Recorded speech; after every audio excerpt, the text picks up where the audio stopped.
कमीत कमी ती चिठ्ठी त्यांच्याकडनं जप्त केली आहे. अजून त्यांचं असं म्हणणं आहे की त्या चिठ्ठीमधली अक्षरं नक्की त्यांचीच आहेत का? मला वाटतं एका व्यक्तीचा जीव गेला आहे आणि एका व्यक्तीचा जीव गेलेला असताना तुम्ही त्यांची अक्षरं तपासणार, हे कुणाला सेफ करताय? ते मेल्यानंतरनं त्यांना आता न्याय द्यायचा असेल मला, तर आता मग आम्ही ज्या पद्धतीने जातो, येस बँकेने त्यांच्या जे काही लोक आहेत त्या लोकांवरती योग्य ती कारवाई करावी. मी आता मोहन राखतड्यांच्या घरी आहे की आता ज्या काही गोष्टी पाहिल्या तिथं याच्यामध्ये एकंदर जे काही सगळं लक्षात येतं आहे की कोणत्याही परिस्थितीमध्ये ह्याचा प्रथमदर्शनी लगेचच पोलिसांनी गुन्हा दाखल करणं गरजेचं होता. परंतु पोलिसांनी इथं कालच्याला कदाचित माझं पोलिसांबरोबर बोलणं बुधवारी झालं आणि त्याच्यानंतरनं इथं कमीत कमी ती चिठ्ठी त्यांच्याकडनं जप्त केली आहे. अजून त्यांचं असं म्हणणं आहे की त्या चिठ्ठीमधली अक्षरं नक्की त्यांचीच आहेत का? मला वाटतं एका व्यक्तीचा जीव गेला आहे आणि एका व्यक्तीचा जीव गेलेला असताना तुम्ही त्यांची अक्षरं तपासणार, हे कुणाला सेफ करताय? एकंदर याच्यामध्ये सगळं वेगळा विषयाचा संशय येतो आहे की इथं बँकेचं पोलिसांचं नक्की काय चाललं आहे हे कळायला तयार नाही आहे. ज्या व्यक्तींबरोबर आता त्या चिठ्ठीमध्ये जी नावं लिहिलीत, ह्या दोन व्यक्ती कोण आहेत? ज्यांनी जो कोणी मगडे म्हणून आहे की त्यांनी जे काही सांगितलं की गाडी विकली, आत्तासुद्धा जर चौकशी केली आता घरच्यांनी तर गाडी अजूनही जागेवरतीच लावलेली आहे. मग गाडी अजूनही पार्किंग केलेली असताना गाडी विकली म्हणून असं कसं सांगितलं गेलं? एका व्यक्तीचा जीव गेला आहे, त्याच्यामध्ये दोन लोकांची नावं घेतलेली असताना दोन्ही व्यक्ती जागेवरती, दोघांचेही फोन बंद आहेत. शिवाय बँकेचे मॅनेजर आता अचानकपणे सुट्टीवरती गेलेत, दुसरे बँकेचे मॅनेजर या ठिकाणी आलेत. याच्यामध्ये पोलिसांनी कडक कारवाई 100% केली पाहिजे आणि यांच्या मृत्यूस कारणीभूत म्हणून 304 गुन्हा यांच्यावरती दाखल झाला पाहिजे, त्याची आम्ही मागणी करणार आहोत. आणि जर हे नाही झालं तर मला वाटतं की येस बँकची मेन ब्रँच पुण्याला आहे, तर मग त्यांना कशा पद्धतीने उत्तर द्यायचं तर आम्ही पुण्यात ठरवू.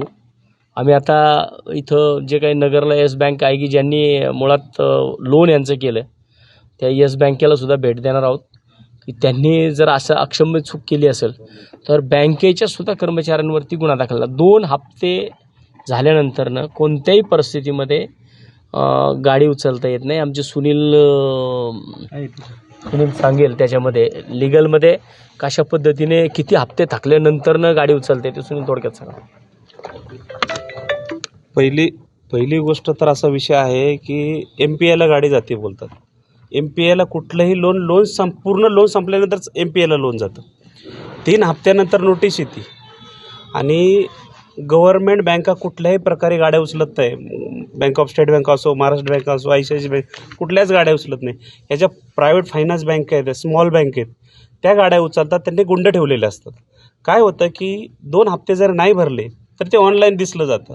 तर त्यांचे एजंट आहे, वेगवेगळ्या एजन्सी आहेत, त्या मोबाईलमध्ये दिसलं की त्या काय करतात, लगेच गाडी उचलतात आणि मग ते दादागिरी करतात. तर पुण्यामध्ये तर आम्ही अशा प्रकारे काम करतो, अशा गुंडांना आम्ही चाप लावलेला आहे. पण हे चुकीचं आहे सर्व प्रकारचं. तर हे आणि आम्ही पोलीस कमिशनरला आम्ही निवेदन दिलं होतं. पोलीस कमिशनरचं म्हणणं होतं असं की मोकाच्या अंतर्गत ह्यांच्यावर गुन्हा दाखल झाला पाहिजे आणि त्याच प्रकारे आम्ही आज SP ला जाऊन भेटणार आहे. ज्या प्रकारे पुण्यामध्ये मोकाच्या अंतर्गत गुन्हा दाखल झालेत पिंपरी चिंचवडमध्ये आम्ही करून घेतलेत, त्याचप्रमाणे नगरमध्ये देखील मोकाच्या अंतर्गत त्यांच्यावर गुन्हे दाखल करायला लावणार आहे. याच्यामध्ये 1 महिना जर गाडीचे हप्ते 3 महिने थकले तर पहिल्यांदा त्यांना नोटीस द्यावी लागते आणि तो नोटीस पिरियड संपल्यानंतरनं 3 महिन्यांनी मग गाडीचे लिलाव करता येतो. तशी गाडी विकता येत नाही आणि ती गाडी विकायचीसुद्धा त्यांना नोटीस पहिली द्यावी लागते. जे काही त्यांनी अमाऊंट त्या ठिकाणी भरली असेल, आता ह्यांनी मला वाटतं की 11 हप्ते क्लिअर भरलेत. 42,000चा एक हप्ता आहे. आता त्या ताईच्या सांगत होत्या की तो माणूस मोहनराव इकडं घरी थांबतसुद्धा नव्हते, इतका ते इमानदारीने व्यवसाय करायचे आणि व्यवसाय करून जे काही यायचं ते सगळं ह्या बँकेच्या माड्यावर घालायचे. या बँकेला ते हप्ते 42,000चा त्यांचा हप्ता होता. फक्त 2च हप्ते थकले होते. फक्त 2 हप्ते थकलेले असताना 2 गावगुंड त्या ठिकाणी आले आणि त्यांनी त्यांची गाडीतनं त्यांना बाहेर काढत नव्हते म्हणून अजून 2 जण बोलावले आणि त्यांनी त्या ठिकाणी त्यांना गाडीतनं गचंडीला धरून गाडीतनं बाहेर ओढून काढलं. मला वाटतं की ह्या राज्यामध्ये गृह खातं काय करते तेच कळायला तयार नाही, पोलीस खातं काय करते तेच कळायला तयार नाही आहे, फायनान्सवाले हे कुठपासून कुठपर्यंत हप्ते देतात का हे पण कळत नाही आहे. राज्यामध्ये आज कायदा सुव्यवस्थेची बिघडलेली परिस्थिती पाहता की ह्या लोकांना गोरगरिबांकडे लक्ष द्यायला वेळच नाही आहे. सरकार स्वतःला वाचवण्यामध्ये आता मस्त आहे, त्यामुळे गोरगरिबांच्या कुठल्याही विषयांकडे सरकार लक्ष द्यायला तयार नाही आहे. सरकारला ह्याच्यामधनं वेळ नाही आहे.